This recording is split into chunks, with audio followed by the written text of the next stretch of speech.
Halo penyuka film kuntilanak, potong genderuwo dan buto ijo. Kali ini saya tidak akan membahas cerita horor tentang itu, tapi sebuah alur cerita film yang menyajikan keseraman dan ketakutan yang begitu dalam, sampai buat pipis kamar mandi aja minta ditemenin dan membuat hidup Anda semakin seram dan mencekam. Film ini adalah Possession of Hannah Grace atau kisah kesurupannya Mbak Hannah. Film berdurasi sekitar 1,25 jam ini dirilis pada 30 November 2018 dengan beberapa pemeran yaitu Kirby Johnson sebagai Hannah Grace, Sam Mitchell sebagai Megan Reed, Grey Damon sebagai Andrew Kurtz, Lois Hertham sebagai killer atau ayah Hannah. Film ini menceritakan kegagalan pengusiran jin yang merasuki gadis belia bernama Hannah Grace. Pengusiran ini dilakukan oleh dua orang pendeta dan ayah Hannah. Dari kegagalan ini, satu pendeta meninggal dunia dan akhirnya Hannah dibunuh ayahnya. Setelah itu, mayat Hannah selalu membawa petaka bagi setiap insan manusia yang menemuinya. Pokoknya seru banget film ini dan rugi kalau nggak nonton. Maksudnya, saya rugi waktu dan kota buat upload. Tanpa banyak pantun dan ocehan-ocehan yang useless, mari kita menyeramkan diri bersama-sama.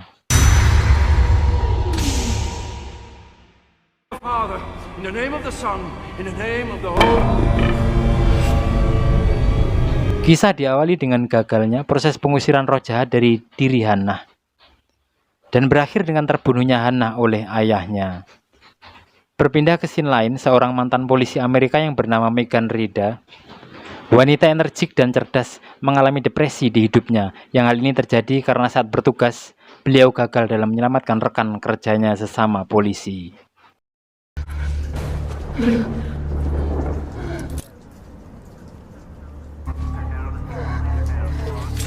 Hari-hari dihabiskan dengan berolahraga dan masuk ke rehabilitasi oleh Megan. Kemudian Megan yang saat itu melamar kerja ditelepon temannya yaitu Lisa yang menginformasikan bahwa dia dapat panggilan wawancara kerja sebagai penunggu jenazah di rumah sakit Boston Metro. Dengan pekerjaan sehari-hari mengambil data diri para mayat yang baru meninggal dunia, setelah diajari cara kerjanya dan deal dengan gaji serta shift kerjanya yaitu malam hari, Megan pun pulang.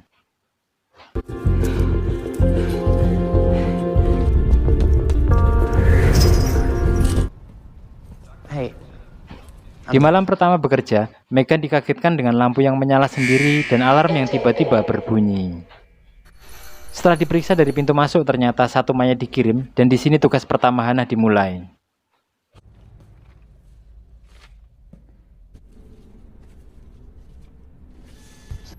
Image captured.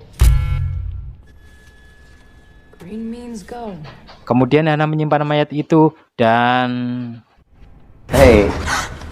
God damn it, Dave. kemudian di malam kedua, Hannah dikagetkan oleh seseorang yang tak dikenal ingin menerobos masuk, akan tetapi bisa digagalkan. I forgot. Open the door. Berlanjut di malam itu, seorang petugas dengan mobil ambulans membawa satu mayat wanita yang bernama Hannah Grace. Kemudian mayat itu dimasukkan ke dalam kamar pemeriksaan yang di badan mayat itu terdapat banyak kloroform. Kloroform ini adalah obat bius yang saat ini penggunaannya sudah dilarang karena dapat merusak ginjal dan liver. Kemudian petugas itu pergi dan Megan mulai melakukan pemeriksaan. Dan hal aneh pertama pun dimulai. Mayat yang terbakar dan tercapek itu mulai diperiksa oleh Megan, namun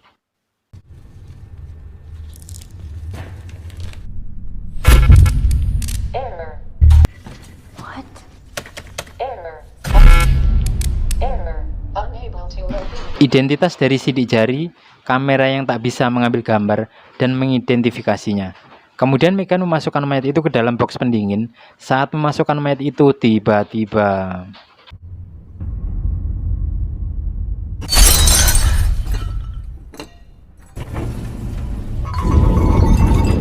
benda itu tiba-tiba pecah dan tangan Megan sempat terluka. Tak lama berselang, tiba-tiba Megan dikejutkan dengan pintu yang terbuka sendiri. Dengan mental baja, Megan pun mulai melakukan pencarian informasi kejahatan atas kasus pembunuhan Hannah Grace.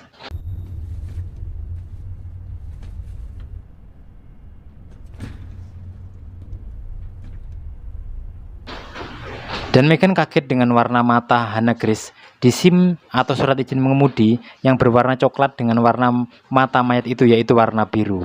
Saat dilakukan pemeriksaan, tiba-tiba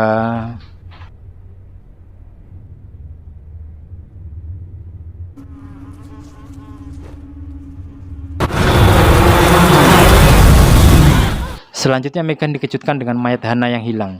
Setelah Megan berkeliling, ditemukan seseorang membawa mayat itu dan terjadi penodongan. Megan yang seorang mantan polisi mampu memberikan perlawanan dan akhirnya pria misterius itu kabur.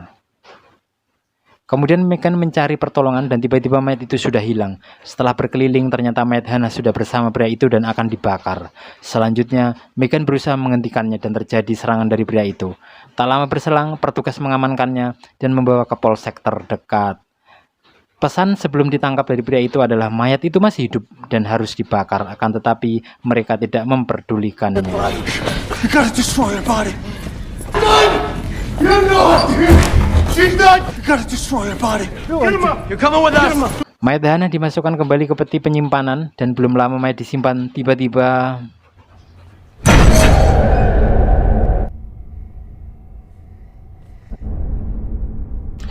Megan mengeluarkan mayat itu dan terdengar telepon dari Andrew, mantan suaminya.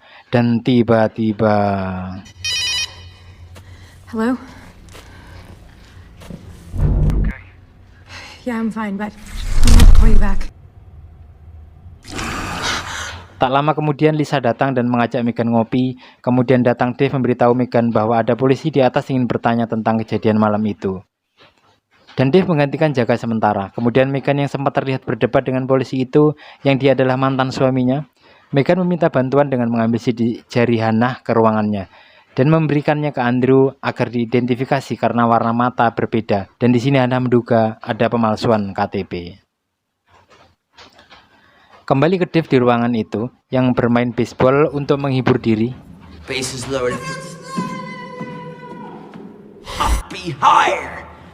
Here comes the pitch. It's in Kemudian dengan samar-samar Dave mendengar suara ketukan dari kamar mayat, semacam orang sedang memantul-mantulkan bola kecil tadi. Dave dengan cepat mencari ke kamar mayat dan menemukan satu peti mayat yang berbunyi-bunyi. Kemudian Dave membuka dengan pelan-pelan pintu peti itu dengan rasa penasaran dan tiba-tiba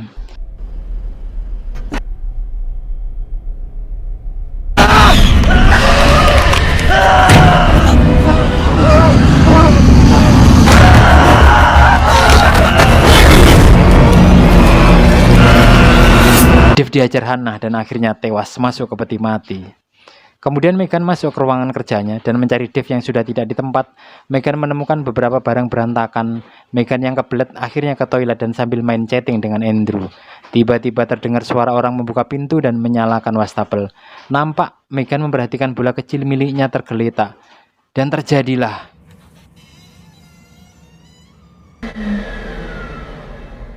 Dave? Hello?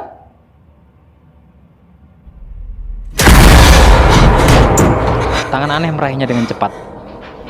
Tak lama berselang, telepon berdering dan Andrew menginformasikan bahwa itu sidik jari orang yang sudah meninggal 3 bulan lalu. Kemudian dengan cepat Megan googling di PC-nya atau di komputernya dan ditemukan bahwa Hannah Grace adalah korban orang yang kerasukan iblis. Segera Megan ke ruang mayat dan memeriksa jenazah Hannah. Ditemukan beberapa luka yang sudah pulih. Kemudian Megan mengembalikan mayatnya dan pergi ke ruang petugas untuk cek CCTV kamar mayat. Dan ternyata bayangan makhluk gaib itu muncul. Megan langsung menemui Lisa dan memberitahu yang dilihatnya. Akan tetapi Lisa malah menemukan obat penenang. Dan ini membuat Lisa tidak percaya pada Megan. Need to believe me on this one. I promise you I didn't take any. Are you lying to me? Kemudian Lisa pergi ke tangga darurat untuk rokokan. Tak berselang lama Lisa dikagetkan oleh seseorang di tangga atas. Dan Lisa mengira itu adalah Dave. Dengan segera Lisa naik memeriksa dan Lisa menemukan Dave dalam keadaan sudah menjadi mayat. Tiba-tiba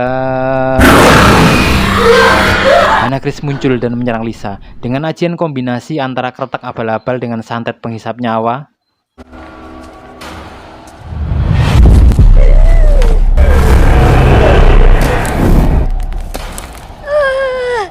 Akhirnya Lisa pun tewas. Kembali ke Megan, nampak seseorang di pintu masuk dan Megan mendatanginya. Di sini mereka hanya berbincang sekedar say hello. Dia adalah pengantar jenazah Hannah. Kemudian Megan menceritakan keanehan pada jenazah Hannah. Setelah itu, mereka berbincang tentang pelajaran kehidupan dan mereka berpisah. Kemudian nampak Megan menelpon Andrew menceritakan tentang obat penenang dan tiba-tiba tanpa disadari oleh Megan, Hana masuk lift dan dengan was-was Megan pergi. Kemudian di parkiran, Randy kawan Megan dibunuh oleh Hana.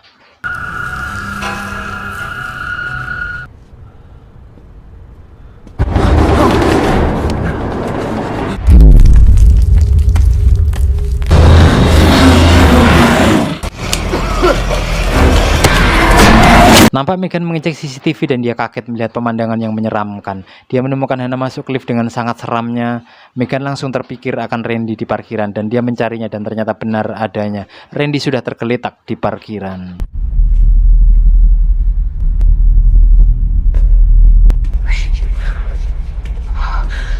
Tak berapa lama Andrew memberitahu Megan lewat telepon bahwa pria yang akan membakar Hana kabur dengan membunuh polisi.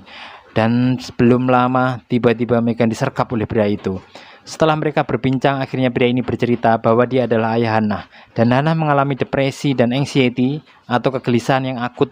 Dan masuklah iblis itu. Sudah berkali-kali dilakukan pengusiran akan tetapi gagal.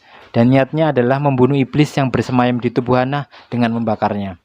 Agar tidak bertambah korban jiwa lainnya. Kemudian mereka membawa Hana ke depan pembakaran mayat. Belum beberapa saat, tiba-tiba Hana bangkit dan membunuh ayahnya.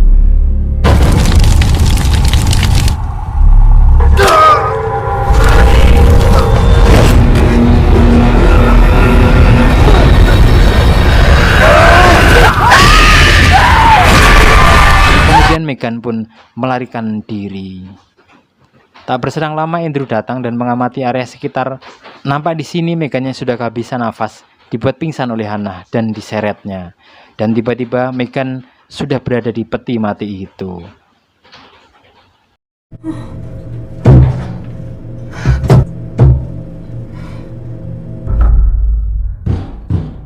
Megan tersadar dan berusaha keluar dengan menendang-nendang pintunya. Akhirnya suara itu terdengar oleh Andrew yang masuk ke ruangan dan satu petugas yang bersama dengan Andrew. Mereka mendatangi asal suara itu dan ternyata Megan baru saja keluar dari peti mati. Dan tiba-tiba suara jeritan itu muncul.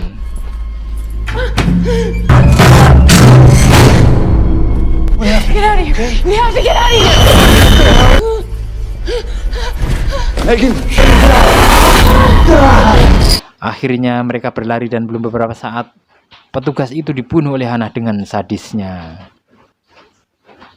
Andrew dengan refleksnya langsung menodongkan senjata ke Hana. Akan tetapi kekuatan jahat Hana mampu mengendalikan Andrew. Seketika Megan mengambil senjata dan menembaki.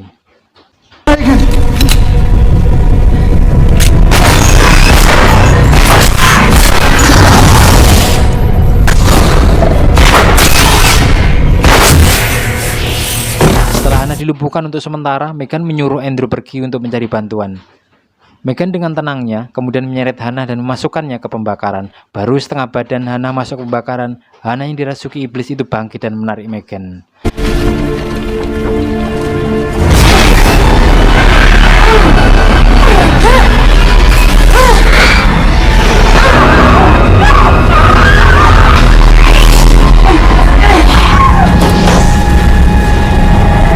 Dengan kekuatan dan semangat yang akhirnya Megan mampu melepasnya dan iblis itu pun tewas bersama mayat Hana. Film pun usai.